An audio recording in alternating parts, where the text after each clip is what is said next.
Hello, hello. Welcome to another episode of Be Open and Authentic with Rohit. Today we have Mike Feinstein with us, who is who is a long timer in the industry, who possesses a great wealth of knowledge, wisdom, and from his experience in wide range of roles throughout his career. I know it's impossible for me to bring gather as much all the knowledge in one episode, but I'll try my best to capture whatever I can and learn from Mike's experience. I had a couple of conversations, and I was blown away with all the insights and information that I got, which is another reason I tried I asked Mike to be a host, and he gladly agreed. Thank you very much, Mike. I know it's a busy season, and things are hectic. Thanks for taking time and effort to talk with me on the show. Appreciate all the effort. Sure, happy to be here. Looking forward to it. Perfect. Let's get started. So, Mike, do you want to start with a quick introduction, on you and give some glimpse of your journey so far? Yeah, I can do that. If you think about it at the high level, I've like a serial entrepreneur, six startups, 10 years in venture capital. But when you kind of look at the path, it certainly wasn't straight. It wasn't something that I had planned. So I'll just walk through my kind of bio very, very quickly, Perfect. if that's okay. So, I went to MIT. I have a software engineering degree. I started my career as a software engineer at a small company. We were writing video games for the old Atari game system. The Mm-hmm. company went through some changes, and I ended up going from engineering into sales. We sold products for the early Macintosh computers at that point, and that kind of began my whole business journey.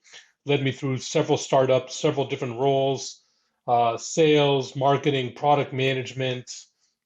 Some of the companies were quite successful, some not as much, but I was lucky enough to have two pretty large successes that's kind of brought me through basically 17 years of my career. Then I went into the venture capital world in the late 90s and Mm-hmm. participated in, the bubble that happened in the late 90s and the bubble bursting in the early 2000s. Stayed in the venture capital world till about 2010, and Mm-hmm. then after the next bubble burst, and I ended up working my way out of that. I decided to go back into the startup world, and I've done two more startups, Wow. both in sales and marketing as well as chief executive officer roles. And then for the last 4 years, I've been working at Amazon Web Services, doing venture capital business development, basically managing our relationships with venture firms and their portfolio companies. Wow. Great. Such a wide range of experiences, right? Sales, product management, and a degree in computer science, and going through a couple of bubbles and all the VC and startup experiences. Wow, such an incredible journey. I would say. One question I have for you is this wide this is wide range of experience, and at the same time it you worked in a lot of high impact roles, so particularly in the startup world, which also means that the stress levels are normally high, at least as far as my understanding goes, because you gotta keep on hustling, keep the revenue up, if it is sales, keep the numbers high, and things like this. So I think it's a lot more intensive than the regular corporate world, or than the regular job. So how are you able to handle all the stress, particularly and going through the bubbles? I think it's a lot of impacting, it impacts a lot. Uh, it impacts our mental health in a great way. So, but you're still in the industry and still going for it. So, what keeps you going, and how did you handle all of it?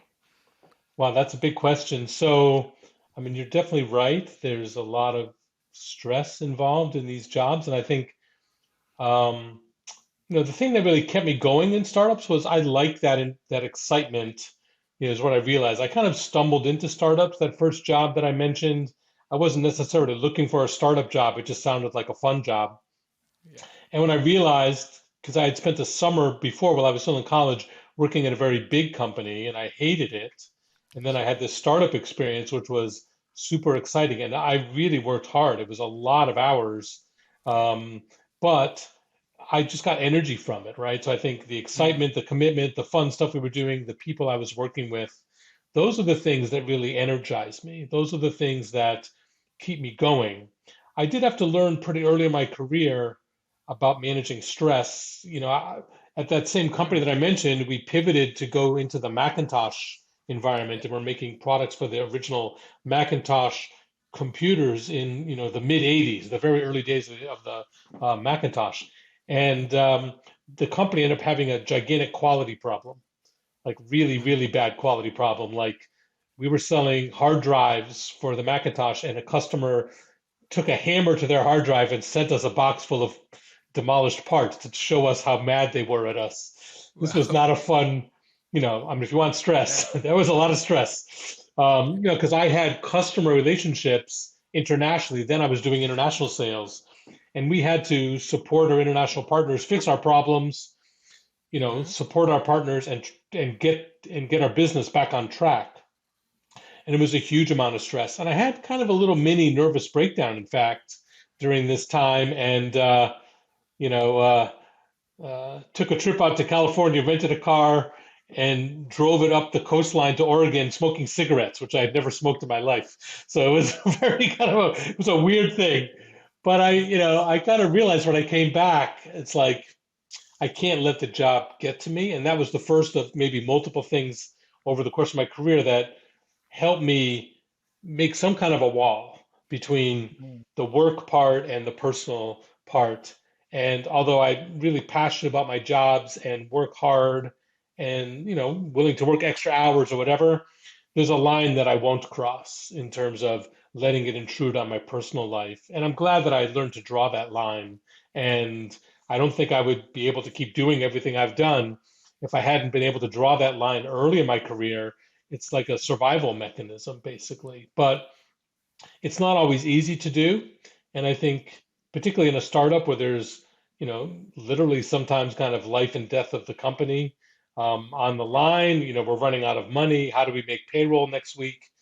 These are real challenges.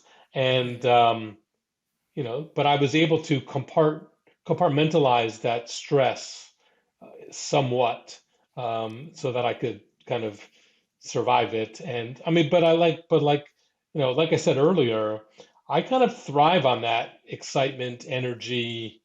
Maybe I mean, risk to a certain extent, but to me, it's more opportunity. It's really yeah. seeing where we're going. And most of the times when I've left jobs, it's because I didn't really believe anymore that we were going to get to Mm, where we were trying to get to. gotcha. Okay. Multiple things here, right? One is you get the energy from and the excitement. You are letting the environment and the people you work with energize you. I think which is the reason you kept going on with the startups and multiple startups throughout the career, even though they are high impact, highly stressful. I think that is one takeaway, because if you are not energized, or if you are not really enthusiastic, that may not be the thing for us, because it varies from person to person. And the second thing that I want to bring up is, based on what you said, it's not that you were able to handle it well, in the sense that it's you had to go through a lot of stress and then realize that, hey, this is getting into my life, and this is going to, if that continues, you may not survive in the long run. So that is something that you realized early on, and you were able to draw the lines, I think, which is not definitely not easy, because I just work at Amazon, and then I just do this podcasting and a little bit of other stuff. Then I already feel that work is getting into my life, and I just don't know how to draw the lines at certain times, right? And when it comes to the real startup world, when you are thinking about next payroll for hundreds of employees, or when you're thinking about surviving for uh, one more month, or a few more months. So I just don't see how we can draw those lines, or compartmentalize the work and life. I just don't know how to how to approach that. So can you give us a little more insight into how you were able to do it, so that we all can learn from it? Yeah, I'll do my best. I think, obviously everyone's different, so Sure. the things that work for me may not work for everybody else.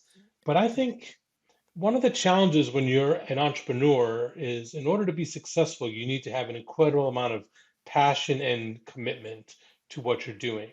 But too much passion and commitment will cause you to lose objectivity about your business. So you won't listen when people are telling you, hey, you should fix this and maybe you should pivot over here, because you just believe everything is good the way that you have envisioned it.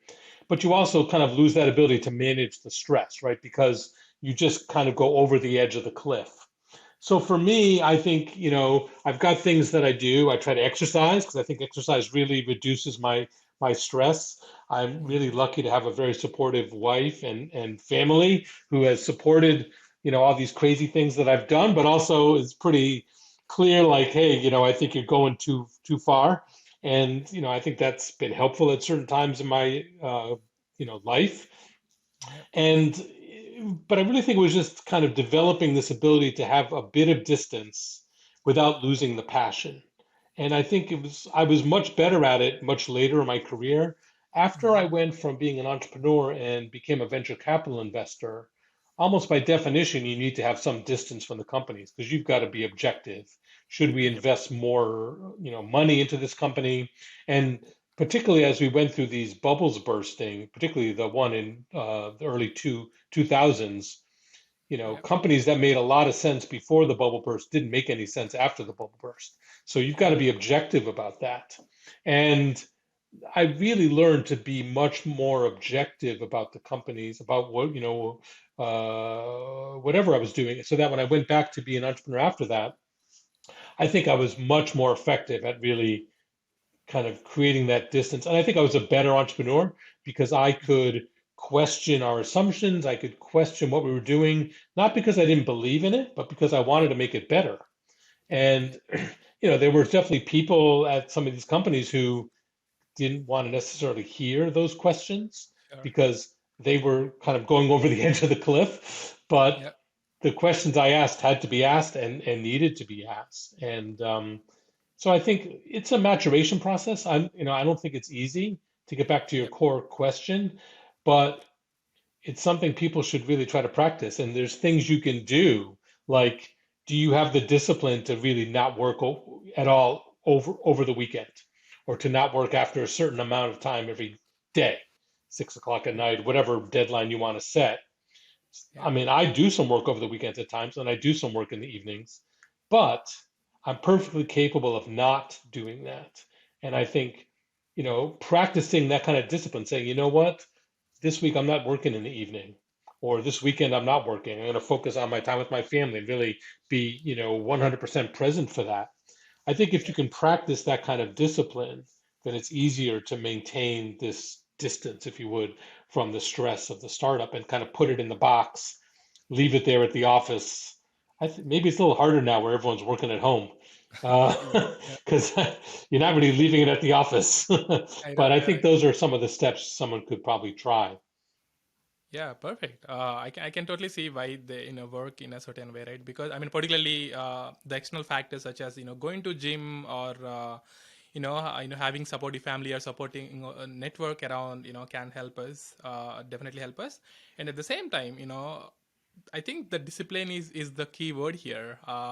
Because at certain times we have to be able to draw the line that hey, I'm not going to work after 6 p.m., which also means that you need to put be more focused while working during the day, just so that your work doesn't flow into the evening. Because normally when I think that hey, I'm going to work till 10 p.m. today, I kind of be little complacent maybe for those duration, and just drag the same work which I could have finished by 6 p.m.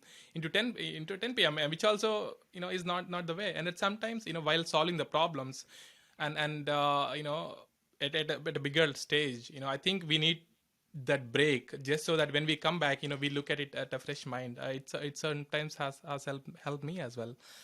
um, but it's really, I think it comes with the maturity, as you were saying, and over time, as as long as we have the enough discipline and enough intent to practice that discipline throughout, like you said, I think will really help us. Okay, that's a great insight. Thanks for that. So, and another thing that want to talk about, right? you said, asking the right questions in a startup is very important. At the same time, when looking back at your career, you are from computer science, and then sales, and then you have done product management, and you have been switching roles quite a bit, Hmm. which also means that there are quite a few things to learn and become good at it, right? Because when you are at the leadership level, it's not that you can just get a gist of it and move forward. You have to understand it so clearly, and you have to gain that skill so fast, as far as my understanding goes, again. But so just curious to know your thoughts on how you are able to navigate learning, because even in your first startup you immediately moved into sales, and at the leadership level. So I'm not even sure how that is possible and how you survived us at there. So Well, can you shed some light on this? sure. So that first situation with that first startup, let me just tell kind of a bit more of the story because I think it will help Sure. frame the answer. So as I mentioned, the company was doing video games. Mm-hmm. And I started off as a frontline software engineer, and then I became like an engineering manager, and I was managing all of our software engineers. This was, Yeah. I'd only been working um, a couple years, but everyone was all pretty young at this company. Yeah. We were faced with like a major outside crisis in that, believe it or not, the video game market crashed in the mid Hmm. 80s and Atari almost went out of business. They were our customer. We licensed all of our games to Atari. And so we had to find something else to do quickly because our main cash source was gone. Yeah. So we had been playing around with the very first Macintosh computers that came out in 1984, and actually had been writing a game for that, and so we finished that game project. But then some of the engineers in the company came up with an idea of doing this, hard drive and build it into the Macintosh, even though it wasn't designed for it. Hence those quality problems, later that I mentioned before. But we needed people to go into sales because now we needed to build our own distribution channels for this product because Yeah. we didn't have that before. And I just volunteered to go into sales because it sounded fun. um, I could talk more about that, but in terms of learning sales, the company hired a very experienced leader for sales, a person with a very kind of old school formal IBM training, and he was a mentor to me. Um, he was pretty tough, but very fair and a very good person, but really high expectations and very high standards. And I responded well to that. For example, this is back in the 80s, but we had to wear a suit to the office every day because he firmly believed that when you're talking on the phone to the customer, if you're wearing a business suit, you will talk differently. And you could never convince him otherwise. Now, the world has obviously changed a lot since then, but some people bristled at that. I said, I'm going for it. And I bought a bunch of suits. I only had one. I had to buy more. Okay. And I started wearing a suit every day. And I wore a suit every day for several years. Yeah. Um, but I just kind of bought into the approach. And I think, he was such a good mentor. And I learned so much about business and how to deal with customers. It really shaped my philosophy. And so I don't think I could have done this transition without a great mentor such as that. And I was lucky that the mentor was basically hired into the company in order to Yeah. teach us. Yeah. Haven't had too many other mentors in the entrepreneurial side of things. And some of these other transitions from sales to product management and marketing, it was really more, I was doing parts of those jobs as we went. So even though I was in sales, like one of the Yeah. things that I had to do because I was doing international sales is we had to make international versions of our product. They needed some hardware differences, they needed different international certifications, and there was no one to drive this inside the company. But I really needed it to hit my sales targets, so I became the product manager for the international stuff as like a sideline, right? But I learned the product management process and how to do it, at least at some level. And so that's just an example of how you kind of get exposure to a different role, and then over time you have the ability to actually do that role. And that's one of the beauties of startups is that Yeah. people wear many hats. It's fluid. I don't think I could have done this transition if it wasn't a startup company. If it was in a big Sure. company, they would have laid off the engineers, and that would have been the end of me, right? So, Actually, yeah. but because it was a startup, there was more flexibility, and Yeah. they trusted me because of what I had done, as an engineer and as a manager, so they're willing to give me that shot as a salesperson. Gotcha. I think it's more of an adaptability and going all in, and glad that you had a mentor and who shaped up the career, in particularly in sales. I think that also explains the role of having a good and great mentor, right? Because if you don't know what the bar is, we are what the standard high standard is. We don't even know. I mean, we can't even plan to get there. I guess so. I think but the lessons to take away here are being adaptable, flexible, and going all in, and and having a ownership, right? Because it's not typically you can just complain that, hey, I need one more person who manages the product for internationally or things like that. But the fact that you jumped in and just taking up multiple roles, multiple kind of multiple jobs in a single company. I think that's great, and I definitely agree that if not for the startup world, there is Right. no way, no way it's possible in any elsewhere. So and among all these experiences, right? And I think it also kind of a mind shift, a mindset shift, and there are like quite a few experiences that you had, be it in your first company or later, or among all the when you turn into VC role, I'm sure like you had to go through multiple investments and being objective there. So which one is your favorite experience so far, and Hmm. what is the one that helped you learn more? Is it the first company that we are talking? Are there any many more incredible journeys and the similar crazy journeys that you had to go through? Well, it's kind of like more than one answer because my favorite wasn't necessarily the one where I learned the most, but it was the Yep. most fun and the most satisfying. Yep. So I can tell you about that one. I've actually learned a lot at almost every job. Sure. Um, and we can talk about that over time. But the one that was the favorite was one of the Mm-hmm. startups I was at.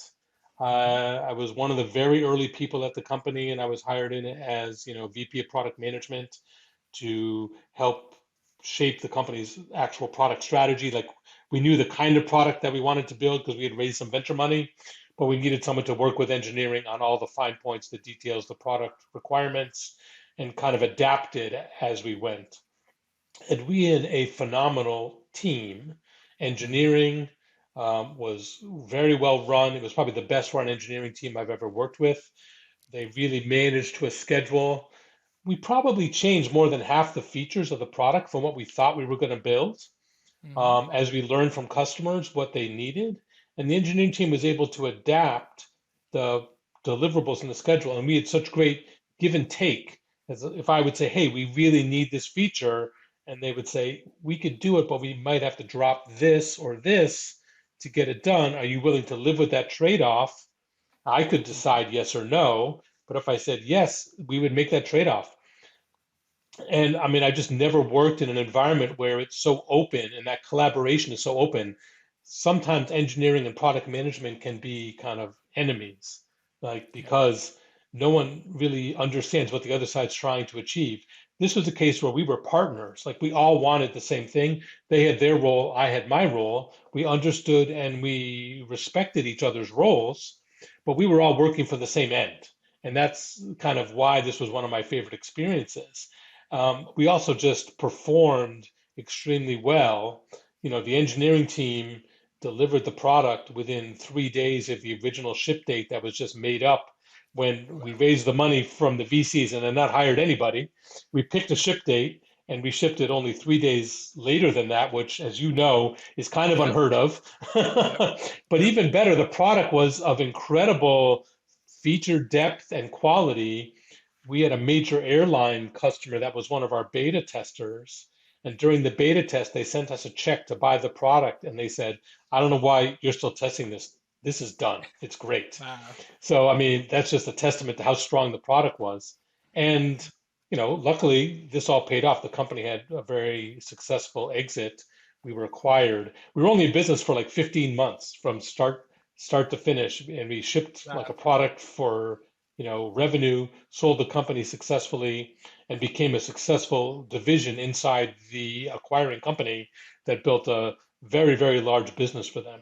So that was super satisfying. I didn't stay all the way to the end after we were acquired. I only stayed about a year after the acquisition, Sure. but it was very satisfying to be there from the beginning and to just, it was really just, comes down to the people. And one of the things that I really did learn from that job, to talk about learnings, is the people, right? So that was so satisfying. Obviously, I think that we built a great product and it was a great business, and we made a lot of money for the investors. We made money for ourselves. That's all great, Yep. but it was the people. I'm still friends with people from that team.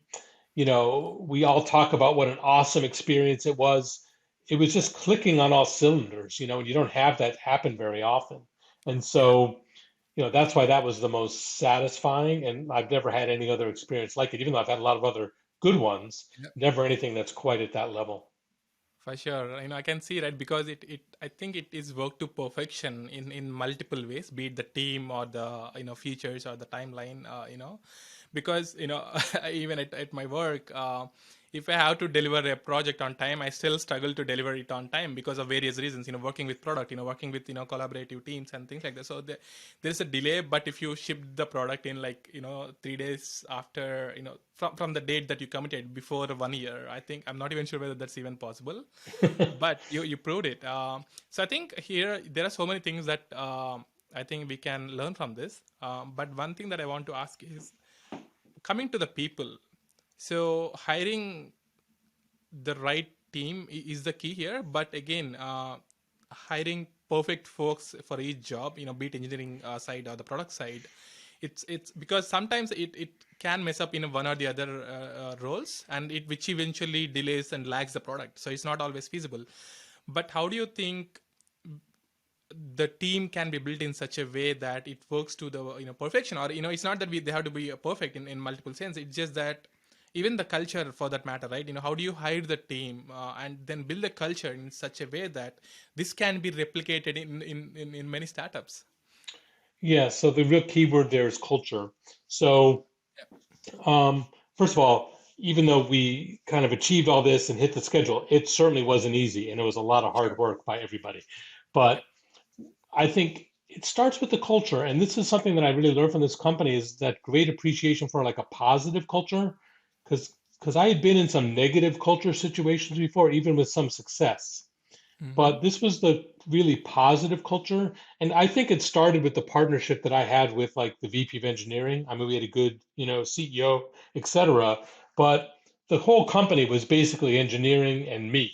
We hired a couple of salespeople at the end. We never got that far in sales because we sold the company early on. Um, so I think, me and the VP of engineering just had such a good relationship, and we set the culture of how we were going to interact and work together, that everyone else followed the same line. So, sometimes people can grouse if they don't like the decisions that are made. We would talk about it. We got people to understand why we made the decision that we made, and we quelled the dis the discontent. So I think it was just a very open, direct culture. We had to hire people that fit into that culture. It wasn't as explicit of a culture as I would do now. If I was doing the whole thing over again, I could have been more explicit about what it was we wanted. It was an element of luck that me and the VP of engineering just clicked like that. I'd never met him before. It clicked like that, that we would just work together so well. And that set the tone. But it really does come down to the culture, because we had a wide range of personalities working at the company, from very outspoken to very quiet, etc. But I think everyone kind of bought into the culture and the approach. And the VP of engineering, who was really hiring all the people, it was just me on the marketing side for the most part until the very end. Mm. Um, he just was really clear of what he was looking for from the Got engineers. So, in terms of the time commitment, and he also had boundaries around personal life. He made it really clear, like, we're not working past this hour. I mean, they worked into the evening, but we're not working beyond that. And, at startups, people can work around the yeah. clock, and we're not working over the weekends unless we are like, behind schedule. So if you stay on schedule, you'll never have to work over the Yeah. weekend, right? And so it just really was clear, and that just set that tone. Mm. And he was on top of the schedule. So if something, I mean, look, people fell behind, things were more complex than we thought this happens all the time with every software project, but he was so on top of it that he could be there and on top of it as it was happening. So before things had slipped more than a couple of days, so you could react. Should we change the feature set? Should we shift the resources around?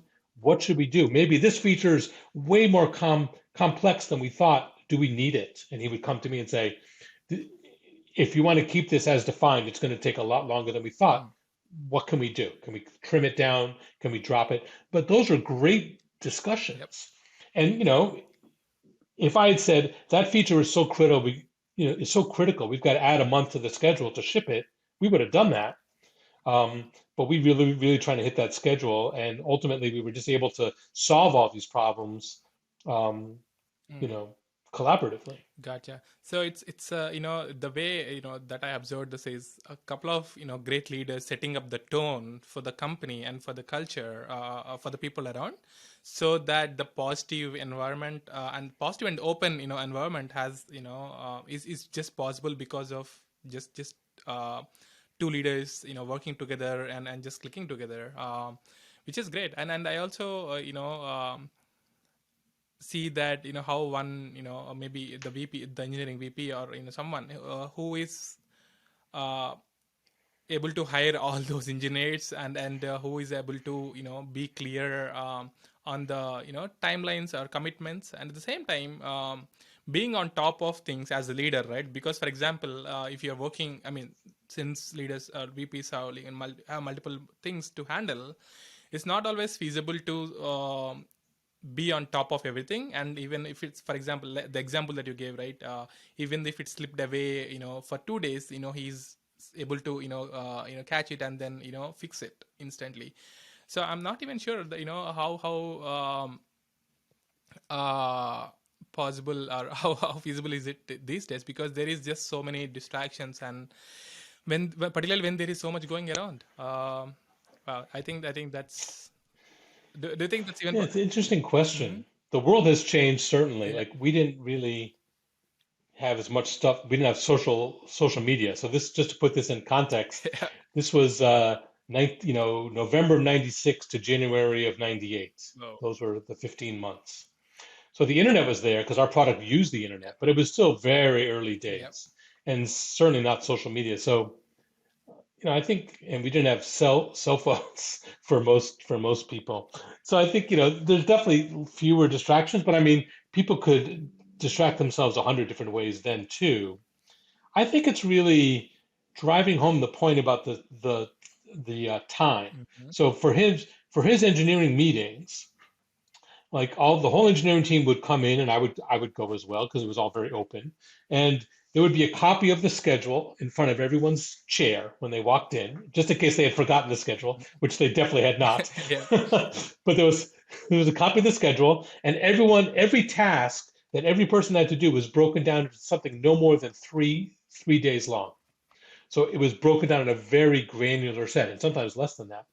And you had to go through your milestones for this current period and demonstrate that you had completed it. Like I ran this test. You can look, here it is, it's running, whatever it is. And we went through every single person. If someone said, I'm not going to make it, then we would dig into why. Not in Yep. accusatory Yep. way, constructive, because he trusted the team. Yep. And people would say things like, oh, it turned out to be way more complex, or integrating it with this was harder than I thought it was going to be, or I found I have to write this whole other thing that I did not anticipate to really make this work. And he'd say, okay, great, let's spec that out and we'll put it into the schedule. And then I will work with Mike or the other rest of the team, and we'll figure out how we can kind of accommodate, shift things around. We'll take something else off your plate and put it onto someone else's plate. Or maybe Mike will agree we can drop this feature or whatever, just to stay on top of it. So no one felt bad about bringing up facts, right? I think that's a very important um, thing is like people shouldn't be punished for telling the Yep. truth, right? And so if you're just objective and say, here's why this was way more complicated than we thought when we spec'd it out, that's just a fact, right? Okay, maybe we should have seen that before, but it's a startup and we're going fast, and these things can be missed. And so rather than getting upset and yelling and screaming and telling them that they had to work all night for 3 days in a row to get it done, he would just take it at face value and come up with a plan Mm. and make those people part of the plan, Yeah. right? And that way people were comfortable bringing these issues up and he was good at solving them. And that's how we stayed on track. And I've just never been in an engineering environment that was like it. And it was totally open to me. I was on the product management Yeah. side. I was in on all of these discussions. I would participate. I would make suggestions. Maybe we could chop this little part of the feature off. Yeah. Like maybe we can live without that. Does that save time? And just very interactive, collaborative approach. And I think that you could still do that today. I don't know why you couldn't do that today. Um, Sure. but In I an think ideal it's, world, because whatever you're saying, it just feels like the real ideal world to me. Uh, I've only been in it once, right? sure. So to be clear, Yeah. it's Yeah. not like, Sure. not like I've got, and, I don't even know the other companies that this, VP of engineering did. I don't know if he ever had that same level of Yeah. success with the team too. It was a combination of factors, Sure. me and him and the team. Yeah. It's like the stars all kind of aligned Yeah. and it worked great. And, I was glad that I was there. Yeah, exactly. And these days, lately, we have been doing Scrum, and whatever you're talking is the Scrum methodology, or whatever the method Yeah, in '96 and into '98. So people don't even know what Scrum is, and people don't even know the stand correct. up, or having all these demos, and just talking openly, right? Collaborating in an open way. So I don't. So I thought we improvised on certain things, and we are doing this lately, but this certain to be there for long time. Yeah. Yeah. There's some overlap between his approach and what you consider Scrum and Yeah. Agile, right? Like this meeting it wasn't the stand-up meeting because it was Sure. longer Oh, yeah. than Yeah. that, but kind of trying to break things up into smaller chunks and things like Yeah. that. But we had it's not the same as Scrum and Agile. I mean, that's a great methodology, and I've worked in that environment as well. Yeah. At my last startup, that's how we did things. Mm-hmm. But I don't think there's any one methodology that is always the only one that will Yep. Yep. work. Like, more than one can work. Sure. The good thing about Scrum is it's probably one of the most adaptable, so it can work in the most Yep. situations with the most people, which obviously is extremely valuable. Yep.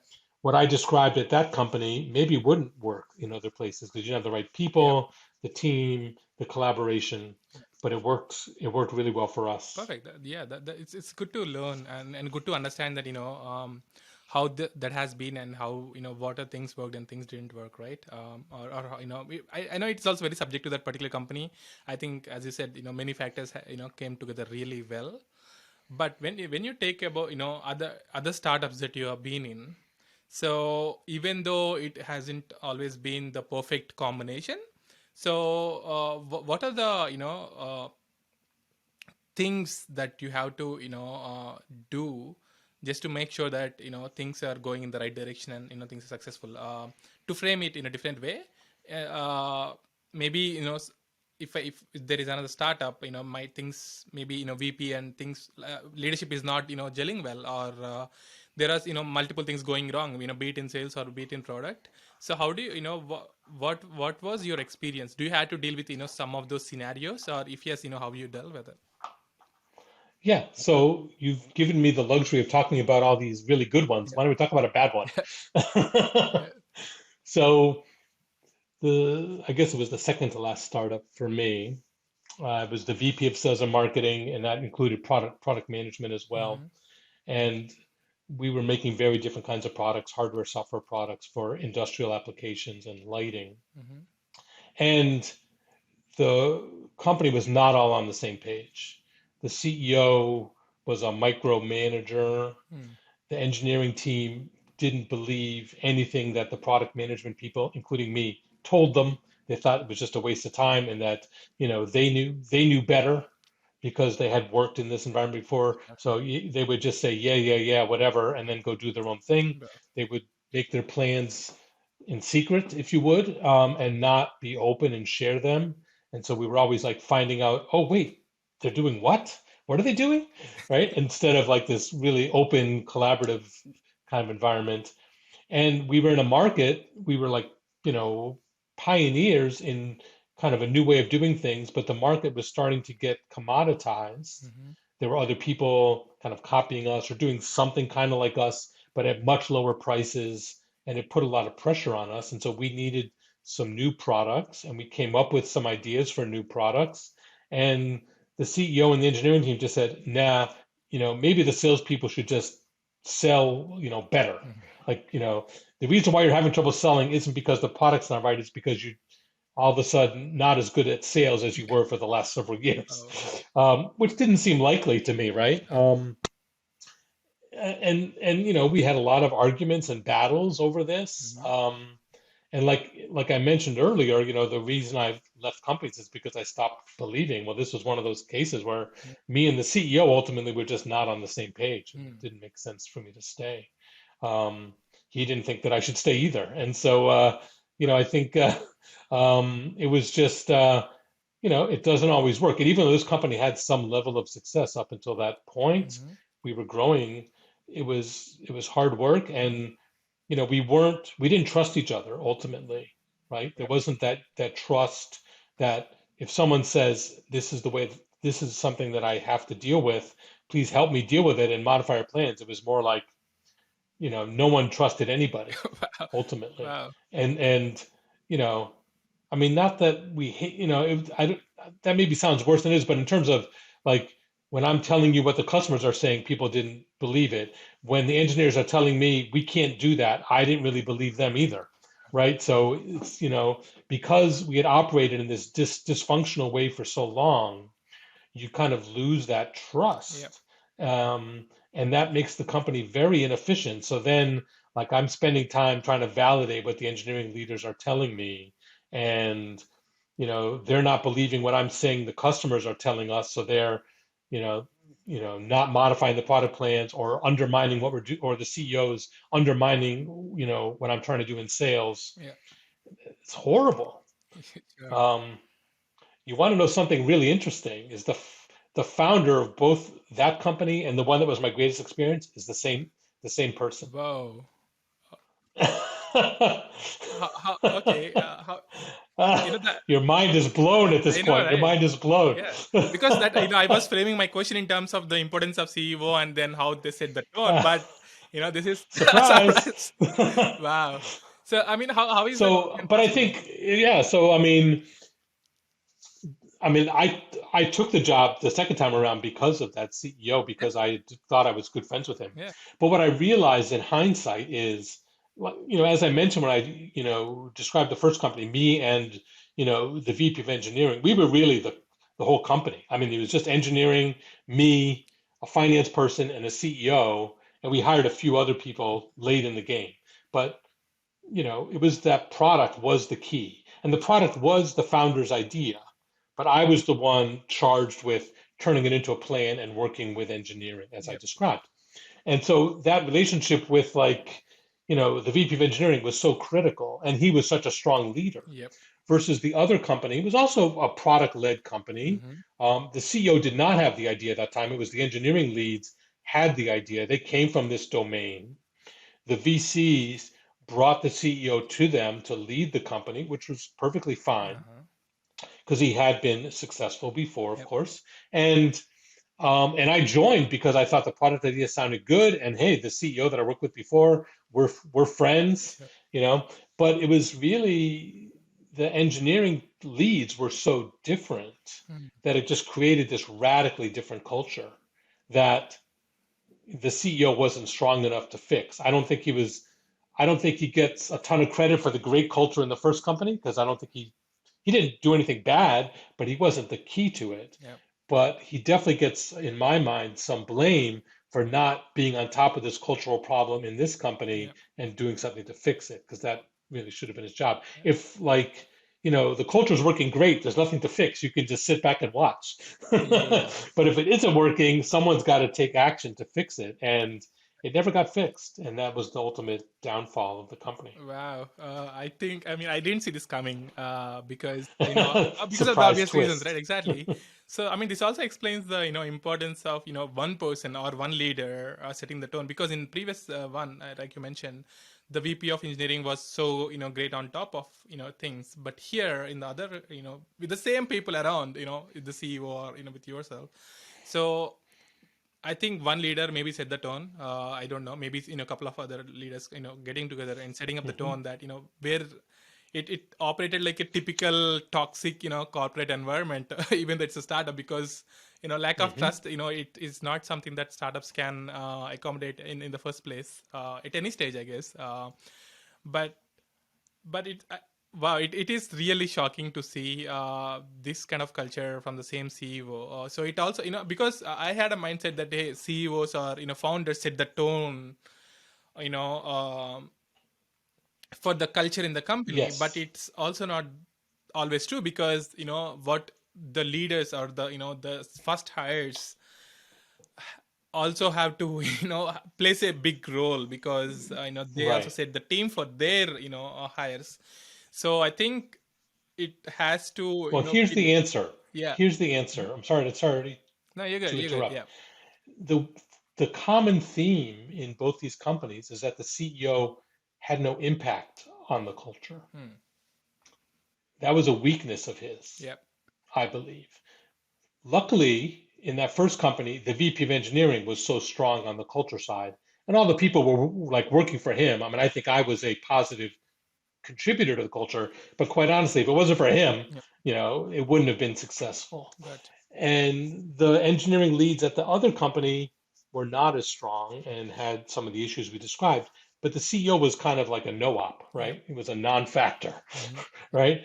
Luckily for him, the first one it worked out okay, but the second one he didn't. So Yeah. there is, you're absolutely right. I think that the culture starts at the top, Hmm. right? And you know, if it's going well, it doesn't matter Yep. if the CEO is part of it or not. It's like he's along for the ride and everything's good. If it's not going well, then the CEO's job is to fix it. And really, it should never get off to a bad start, quite honestly. I was not as tuned in to the cultural issues until this company, to be honest with you, because Yeah. you know, I I'd been in companies that had good and bad cultures, but I didn't really it didn't click. Mm. But the fact that this company went off the rails really made me think about why. Yeah. And I think the culture does start at the top, but if there's a vacuum at the top, that's high risk, highly volatile situation. You don't know where you're going to end up. Agree. And I think this might have set the tone for or learnings for your next venture capitalist investments or other things, right? Because you kind of know how to evaluate the CEO or the importance of CEO, or multiple other things, I guess, right? So uh, so how do you, for example, if I want to start a company, or if anyone wants to start a company, the role of CEO is pretty evident and important, be problem solving or setting the tone for the culture and all. But how do we should go about other hires in the company, because it's not always possible to get that right, even though, but there, it's like a marriage, right? It's not, I think it takes time to get the just keep it going, because I think it takes time to even in relation, it takes time to understand each other, or understand the pros and cons, and work it out, and I think it's the same with the leadership, in particularly the first few hires in the company. But again, so startups may not always have the time to establish that relation, and within this particular time, things, many things can go wrong, and which cannot be fixed, if it's culture or if a few other things. So what, how can, what is, I know there is also no white and black answer here. So what are the few precautions that founders can take, so to hire the right team and to start establishing the right culture, just so that these kind of mistakes doesn't happen, or they are very cautious about all the decisions they're taking, and right from the get go. uh, Yeah, well, that's a big question. So, I think starting a company starts with an idea. Like someone's got to say, this is what we're doing, and this is something unique, Yep. particularly if it's a high-tech startup, right? Yep. It's got to be something unique, different. It could be a unique um, technology, Mm-hmm. More often, it's a unique business model. Like we're going to go after this market segment and try to do it in a different way. Think about Uber, for example, right? Yep. Like Uber is the ultimate different business model, Yep. right? Because they were taxis. This is really different model, Yep. right? And so they had to build a lot of technology to make it happen. But ultimately, Uber is a business model innovation. So Yep. again, the kind of germ of the idea of the company usually starts with some new technical breakthrough or insight or some new business model observation, Hmm. or it's a combination of the two, perhaps. So technical insights generally come from technical people. Business model insights definitely come from business people. Yep. You need generally some of each to get a company really started, Yep. right? And I think one of the mistakes that founders make is if you're a business person, you're underestimating the value of the technical side and think we can bring the technical people later, I'll outsource it. I don't really believe in that. I think products have a soul, Yep. and the soul is kind of jointly owned by the business and technical founders. Yep. Similarly, a technical founder could say, well, I don't need these business people. Like I've got the technology. It's so awesome. The world will come beating a path to my door. We'll get the business people later. Yeah. And you really need both. And Yep. so I think that's the key to starting. And then it's really like the culture, like we talked about. You have a much greater chance of success with a kind of explicit, positive culture. I mean, I can talk about the ones that I think works the best. Yep. I don't think there's any one answer for culture. You can have multiple successful cultures. Yep. The key is it's got to be genuine and it's got to be followed, right? Because if it's just like a bunch of things you put on a piece of paper on the wall and no one pays attention to it, it doesn't exist. And then you've got these unstable situations where the culture is just kind of flying around like whatever people are deciding to do, Yep. like the company I talked about before, where there was like a vacuum at the top from a cultural perspective, Yep. and it's like a crazy reaction. You don't know where it's going to go. Yep. So I think once you have the core of the idea and the beginning of a plan, Yep. and you start bringing people on, you need a culture. But I think you're right that those founders have to really form a partnership. Um, it's like a marriage, but I think harder to get out of, to be honest with you, because I think Yep. you know, the company doesn't exist without both, at Yep. least not at the beginning stage. Maybe someday things will change and one of them can leave, Yep. but like having a founder leave a company early in its life is almost a death blow. Yep. So you really need both, and they need to be of one mind. It doesn't mean that they need to be identical twins, but they need to have mutual respect and trust and a common view of the culture that they want to set. Yep. They can't operate in different ways, Yeah. because that will send crazy messages to the company. So they've We'll. got to be very compatible, right? And so I think those are the most important things to get a company going. Obviously, the quality of the idea, the size of the market, these are all the things you need to have to raise Sure. money. But I think I've learned over the course of my career that the biggest determinant to success is actually the culture of the company and the environment. Um, Yep. this is kind of assuming that you have at least a good idea and there's a good market and you're hiring good people. I Yep. mean, if you don't have that, you're kind of dead. Yep. But there's many companies that had that and failed miserably. Yep. And a lot of that has to do with the culture. Yep. And so the culture is the something you can actually control, Yep. right? Because you can set that standard. You can only hire people that meet it. You can get rid of people who don't fit, Yep. right? And it's just the way you operate. Yep. And I think it's the most repeatable aspect Yep. of a company. And I think I've been lucky to have people that have worked with me over and over again over the years. And I think it's because of my style, right? They Yep. just feel good about the way that I treat them, Yep. the way that we work together. And so that feels comfortable and good for people. And they think it's a positive, and hopefully they think that gives them a best chance of success. And so, I think it really comes down to the culture in the end. And I think Yep. that doesn't get talked about often enough Yep. because it's a hard thing to talk about. Yep. But I've learned over the years that it's the most important thing. I agree. Because it's setting it is also deciding the life and death of for a startup, and for many people, may not be life and death for many people, but it's certainly a great deal for the people who have invested in time and effort in the company, right? But the point here is understanding this significance of each role. For example, technical founders don't always focus on the sales and marketing or branding for a company, which is equally important. So understanding the importance of each segment or each business unit, and then hiring people, or even if you hire, if you already have a people, leaders there, making sure they are aligned and on the same page, I think is the key, because that's, they're defining the soul for the product. So it's real, I think, based on what I learned, I think that is the key for the success, for, be it for the product, or in terms of the product or the culture, that way, because it has to go hand in hand. Because even if you're building a great product, if you can't sell it, there is no way, the product can be great, but it's not generating revenue, which means that it's not great.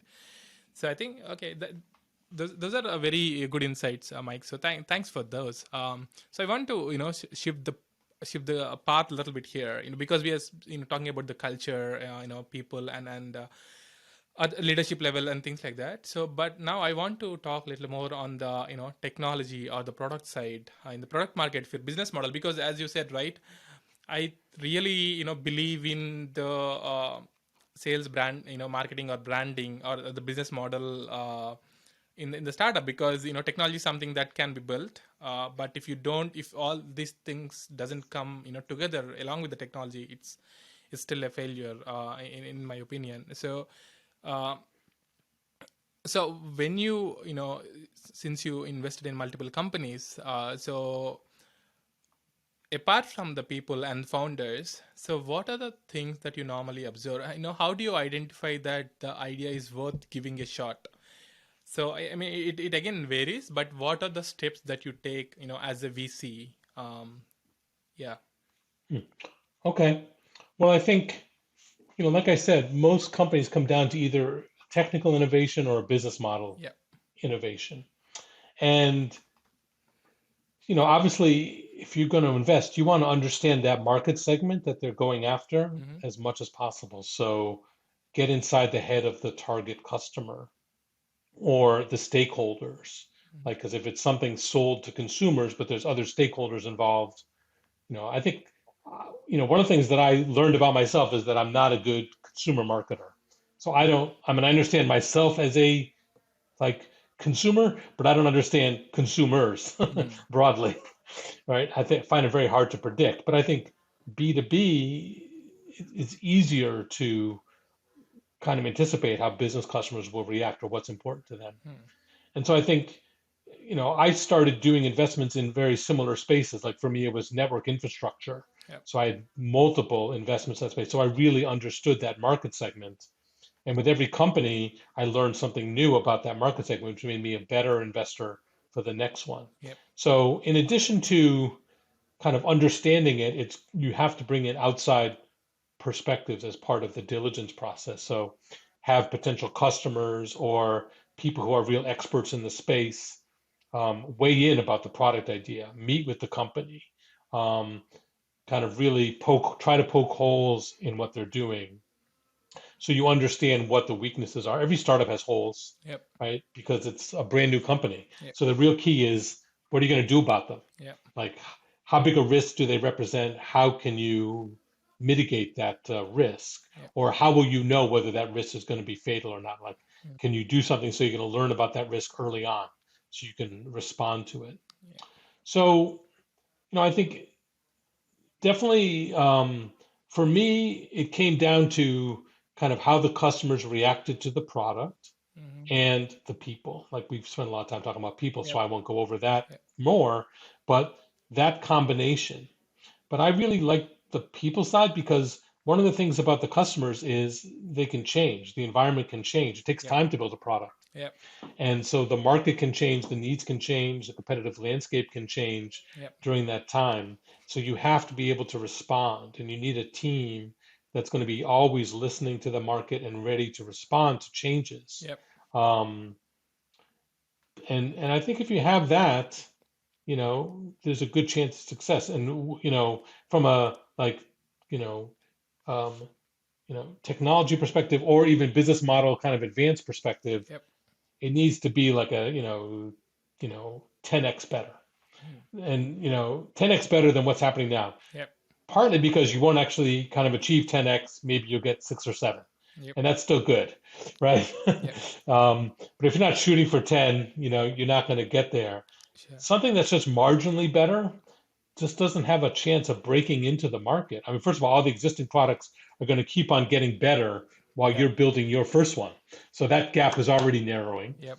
And if it's not significantly better enough on whatever, metric, Yep. then all the people you need to help support your product, distribution channels, partners, whatever, or the customers themselves, aren't going to be interested because it's like, why should I take a risk on something new? Sure. There's not that much incremental benefit.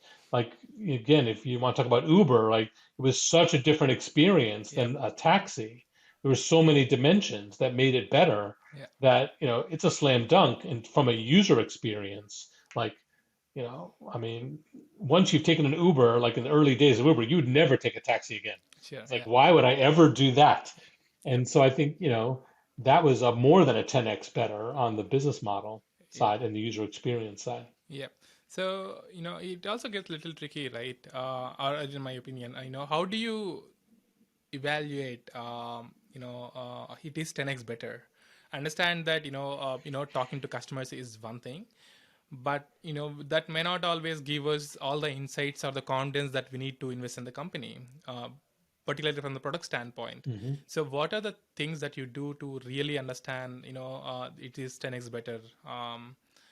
Is more of a instinct, or just do some research by yourself, or is more rely on the insights or the market evaluation, or what are exactly the things? It's a combination, to be honest with you. I think every investment you make as a VC, you've got to take that leap of faith, that Yep. last step where you're jumping into the abyss Yep. because you don't know and you can't get the information.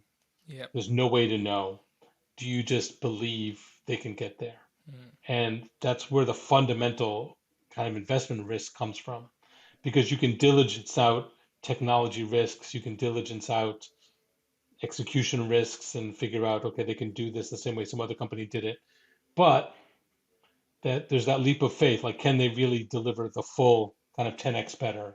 And you're right, there's no way to really measure it. Some of it is like when I describe the user experience for Uber, there's no metric that says that's 10x or 20x or Yep. like 100x better from a taxi cab. Yep. But, you could just get comfortable like it's so much better Yep. that that's a business model that will be like sustained and the existing players, in their case taxis, can never get there. Yep. They they can never ever get there. It's just so much different. So in other products, it could be technical specs, it could be performance, it could be price, it could be, some feature set combination that other people don't have the expertise to put together. It Mm-hmm. could be business model differences, Yep. so much cheaper, so much easier to integrate. Whether it's really 10x or not is a little bit of a judgment call. Sometimes you can measure it. Yep. Sometimes it's just a judgment call. Yep. What I always liked were ones where there was a combination of things. It wasn't just we're betting that this technology is going to be that much better. Like we have to go develop it. We think we can, but were there multiple factors that made it better? Not just the technology. It's the you know like um, technology plus the business plan plus we had this unique team Yep. of people. It was all three, and then you have a little better chance of withstanding the fact that one of those three legs of the stool maybe isn't quite as strong as you thought. Yep. Got it. So it's obviously a combination of multiple things, but technology, business plan, and the team, are maybe few core factors that you kind of consider, I guess. Okay, that's good to know.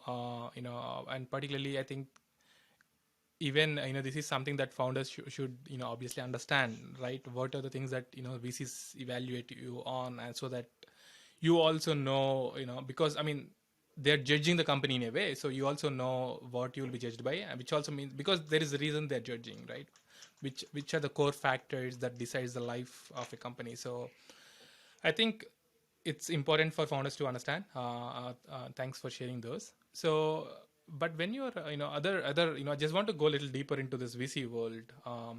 So, when you are a VC, you are obviously investing in, multiple companies or tens or maybe even hundreds of companies.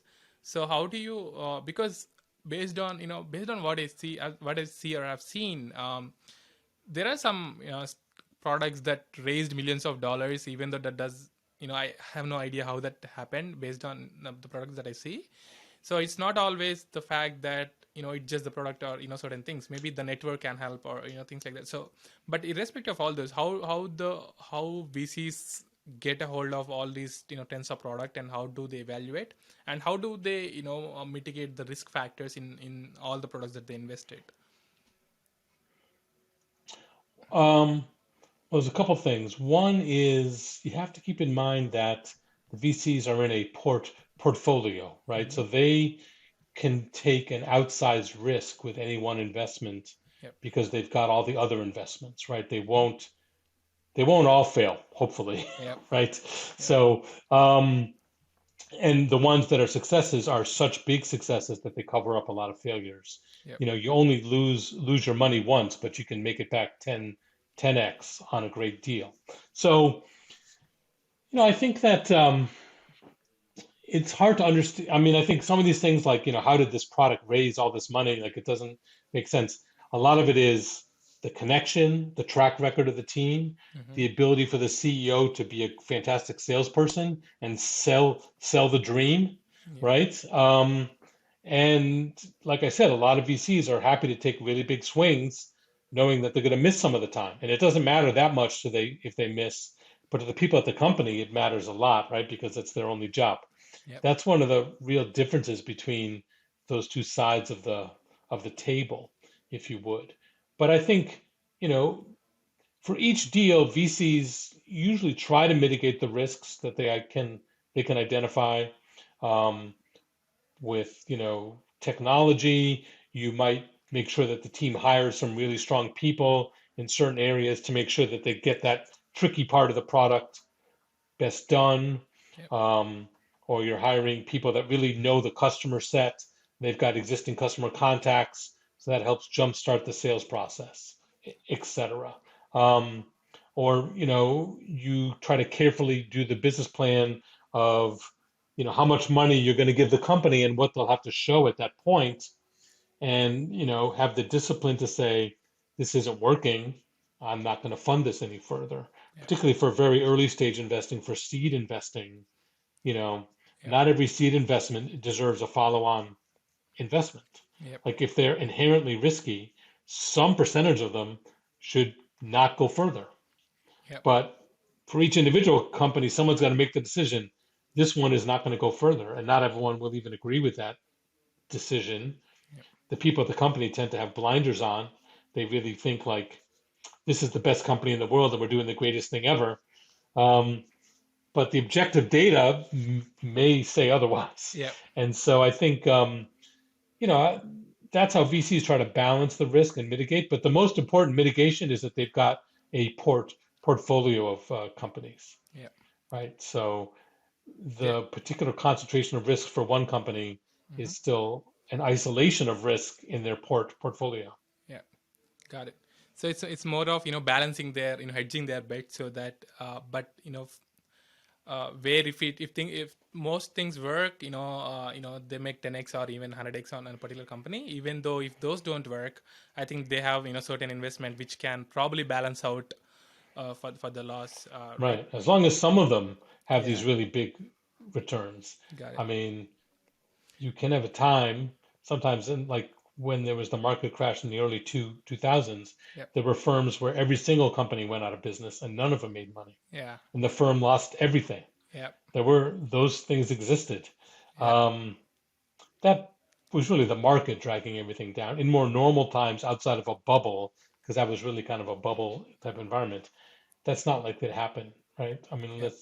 if you're smart enough as a VC and smart enough about picking your investments, some of them are going to work out. Yep. The better VCs have more of them work out, Yep. but some of them are probably going to end up working out well enough. And Yep. like I said, when you lose money, you only lose it once, but Yep. when you make money, you tend to make it multiple Multiple times. times. Yeah. That is the key. Okay, cool. That's good to know. I know we are also running out of time here. Just want to ask couple of more questions, and we can, you can keep this really short because I think these are important for, startup founders, to know from, particularly to learn from your experience, with multiple startups, right? So, I'm sorry, you actually froze on me for a second, so I didn't hear what you said. I apologize. no, you're good. So, just want to understand these two, ask you two questions, before wrapping up, because I think these are really important for, founders to know and learn, particularly from your experience. So, but as a founder, how can I improve the odds of getting funded by VC? Let's say I have a decent product, maybe a decent team, but still I don't have that, maybe extra charm or extra buying, selling ability, or things like that. So as what are the things that I can do to improve my odds of getting funded? Because, and particularly the early stage funding, right? Because I may not have everything, I may just have the idea. There are things, there are times when people invested just in the idea, without even having the product, right? So what are the things that founders do in the very, particularly in the very early stages? I think getting people who know your market attached to the company, they could be advisors, they could just be friends of the company, but people with credibility to the VCs. Mm-hmm. So it kind of experienced serial entrepreneurs who've been successful, who know the market you're in, Yeah. and get them attached to the company, get them excited. Maybe they'll write a angel check, maybe they'll be on the board of advisors, maybe they'll just be your friend. Yeah. But people like that have incredible credibility to a VC. So if someone like that tells their VC friend, Rohit is doing something amazing. I can't believe how good this is. It's Mm. super exciting. You should take a look. Yeah. You're halfway there. Sure. You're literally halfway there, Yeah. right? Um, Now, this is always easier said than done. I think one of the most important skills for an entrepreneur is to be a great networker. Yeah. You don't have to necessarily be a great pitch person. It certainly helps, Yeah. but you've got to be a good networker because you've got to get these people attached to your company for the Yeah. reason I just said. Yeah. If it's just you and your co-founder toiling away and you kind of emerge with this plan and want to get people to look at it and no one knows who you are Yeah. because you haven't started a company before, Yeah. the odds are very much against you. How do you get the VCs to even look at your deal? Yeah. You're going to email it to them. It goes in the pile with 1,000 other plans. Yeah. Some very junior person will look at it for 5 seconds and decide whether they're going to take a deeper look or not. Hmm. That's literally what happens. Yeah. So the way to beat those odds is to not go in the door that way. Instead, to Yeah. go in the door with a recommendation from someone who has a ton of credibility in the market segment that you're trying to get to. Got it. So it's more of identifying your target people, or target investors, and finding a way to reach them with the right message, be it be it with some credible persons, or maybe your friends or family or whatever it is, but they need to understand and read the message, get the message, so that they get enough time, they get enough exposure on the idea. Maybe that's when they can start spending time, and if it even goes with the credible person, the chance of getting funded really increase. I think this is also the area where most of the maybe tech founders are not good at, right? It's not always, it's networking is not easy for everyone, but I think this is the Right. key. And going around and finding a way to network is the key in this case, I guess. So, and I think along with that, selling the vision of the company, and getting people, making people attached to the idea, the way that we convey is equally important. I think which also might come with experience, or maybe experience of interacting with multiple VCs, I guess. So, just deviating that from a little bit, right? So you have seen multiple startups and you invested in multiple companies. So in my opinion, I think life in general follows certain patterns, which are in a way, if you look at in abstract away so many factors, it's everyone is going through the same journey or same pattern, just in one or the other way. So I believe it is also the same case in startups, right? So from 10,000 feet, or even from million feet view, the journey is kind of the same. Maybe when you get deeper, things can change, and things maybe haywire, but in terms of the patterns, it is pretty common. In my opinion, I might be wrong. So just want to understand from your standpoint, is that the case, or if yes, what are the typical mistakes that most startups make in general? Not related, not particularly in with VC world, but in general, what are the mistakes the startups make, which can be avoided? If they are cautious, or if they are aware of it. Well, the most common mistake I think is not listening to the customer. Hmm. So the customer's telling you something when they decide they're not buying, when they say they want a certain feature, they're telling you something. Yep. And the most common mistake is you don't believe them. You dismiss it. You Yeah. think the customer's wrong, the customer's dumb, the customer doesn't really understand. Yeah. I mean, it happens over and over again. They're not the one that's dumb. The Yeah. dumb person's the one who's the founder, right? Because they have to, the customers are the ones you have to reach and either decide you're reaching different customers or listen to what they're saying. But those are Yep. the only options, right? And Yeah. so I think the most common mistake is the founders who believe that the rest of the world just doesn't get it. Like if they would just listen or pay attention or try it or whatever, they would see how awesome the thing is that you've built. Yeah. Maybe, but if people over and over again are not buying it or not trying it or not using the product or whatever, there's a reason, right? Yep. And so I really like kind of, almost guerrilla marketing type tactics of things that won't scale, but gets the product really in the hands of people where you can observe them doing something, right? Correct. Like, you know, Yeah. knocking door to door, putting up flyers, finding some group of users that you can go and present to and get them all to try the product. Yeah, Yeah. that won't scale, but Yeah. you can get much better feedback, and you have to use that early on to shape what you're doing, to validate what you're doing. And a lot of founders don't want to kind of get their hands dirty with that type of activity Yeah. because it doesn't sound very glamorous and they don't see how they would scale it, but that's not really the point. The point is to do whatever it takes to get that early customer feedback and then listen very, very closely to it. Agreed. The customer obsession, right? They know better if we ask the right questions, and listening to their feedback, and finding a filtering out the noise, and then translating it to the insights in a way that works for a company is the key. But again, yeah, I think the point is clear. Listen to the customer, and find a way to keep listening to the customer every day, in every step of the process, right? Cool, thanks for sharing that. So if you also look at companies like Amazon, so they are, I think they have certain processes and mechanisms in place where they let people really focus on customers and things like that. So that being said, there are multiple people, many people in corporate world who wants to become a founders at some point, or who wants to try the startup world, or become leaders in the startup world. So, but it's when you're in startup, when you're in the corporate world, your our view is very limited, and the things that we get to try are equally limited as well. So, but how can we use our existing culture, or how can we use the corporate experience, and then eventually start preparing for the startup world? Maybe if I'm an engineer, I don't know much about sales, marketing, or product. I don't know how to deal with the customers, or how to get customer feedback, things like, or maybe the marketing strategies.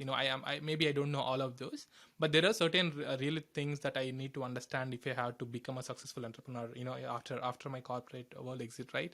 So just curious to understand whether you have any insights, or opinions on this. Well, I think, quite honestly, you have a much greater chance of success at a startup if you've had some broader experience. Yep. Um, it could be at a startup where you're a more junior person learning from a mentor, like I described earlier in my career. Mm-hmm. It could be, but I think it is much more likely to be in a big company, seeing how things are done well at scale. Yep. one of the things that I always believed is that you can't use the kind of excuse of being small as a Yep. way to cut corners on quality or how you're doing things in a startup. And so I think you can learn a lot of best practices from a big company about how to develop product in a structured way, how to run a product management process, Yep. how to have a sales process. All these things you can learn in a bigger company, and either you have a mentor who's going to teach you, or you're going to learn it somewhere else. You can't make it up Yep. correctly.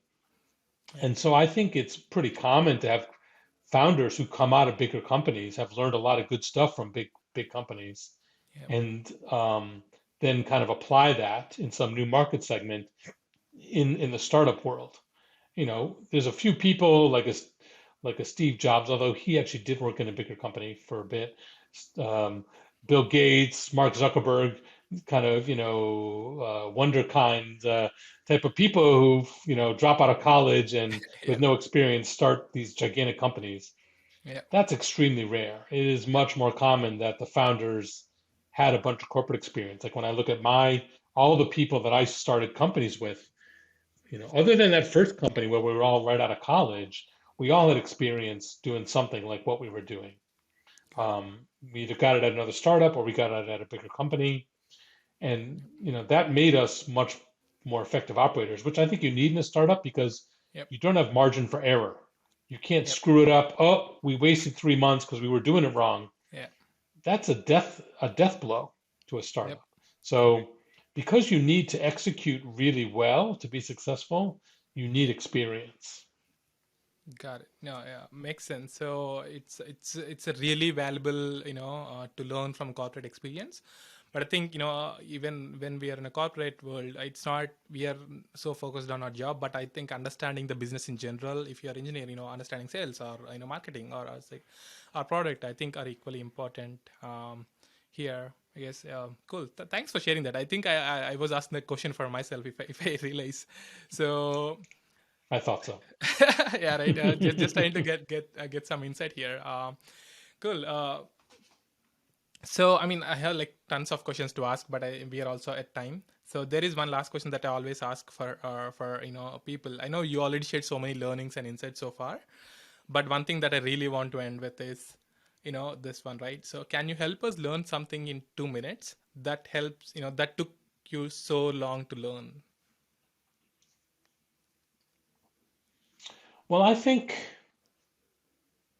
the skill that I've probably got the most mileage out of, I'm not sure this is exactly the answer. I'm not sure I'm exactly answering the question the way you've asked it. Yep. But the skill that I got the most mileage out of was time management. Yep. So at that very first startup that I mentioned with the mentor, we took a time management class. We brought in someone who like taught a Mm. class on how to manage your time. I still remember everything that person told me. I remember their name. It was 40 years ago, Wow. right? So I it really just changed how I ran my life, both at work and out. And really, anyone who knows me would tell you like I get more out of my time than almost anyone else they know. I'm organized, I'm focused, I'm efficient, and I learned all those skills from this time management thing. And it's so important not just to get stuff done in your day, but like in a startup environment, like we talked about, there's so many things to do. And how do you get that work-life balance? Well, you've got to be good at taking advantage of the time you have, but also helps in my personal life in terms of being organized and structured and getting the most out of that time as well. Yep. And so I think, I mean, I can't teach you time management in 2 minutes, but what I can tell you is it's This something you helps. should really focus on. I actually have written like a little presentation that I've used at companies where I've worked to share how I manage my time with other people.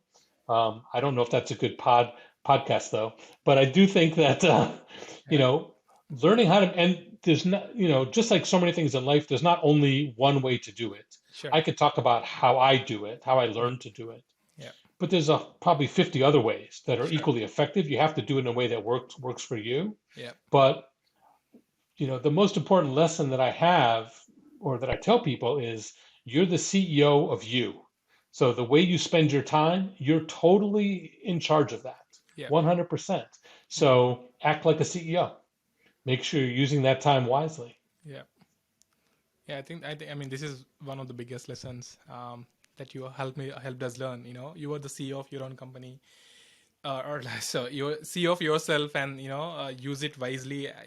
I think we need to be as critical as we will be in a startup. If we are a founder, right? Because I think at least myself, I haven't given the importance to time as much as I should have given. But it's also good to know that these things should be learned because time management is something I think that I never thought that I would go there and learn about it, because I thought that all comes with experience, or that varies based on circumstances, things like that. But I think that can be engineered as well. I'll definitely go learn about it in some or the other way. But if you have in a presentation that you can share with me, or obviously that is a great topic for another part, but we can talk about that later. But if you have any insights that you can share with me, that will be real helpful. And if you can help, if you're okay, I can just upload it, attach it with the video, so that many other people can learn about it too. And the reason for this podcast is it may not be viral, or it may not be like so impactful for hundreds of founders. That's not the expectation. Even if it is helping 10 people just like me, I think that's still a big win for me. I think we also talked about it when we met, but that is how I'm going with this podcast. So I think so time management is definitely a great topic. At least it will help see many people out there. Cool. Again, as I said, I can keep on going, about the conversations with you, because for many reasons. One is you carry that passion, and energy to, drill down and, share all your learnings. And the way that you convey the message, or, the learnings is really unique as well. So which is another reason, the more I speak, the more I learn and gain. But the other important factor is how can I carry this forward? In my life, I think I can just keep this video in a repeat loop whenever I needed some insight, I guess.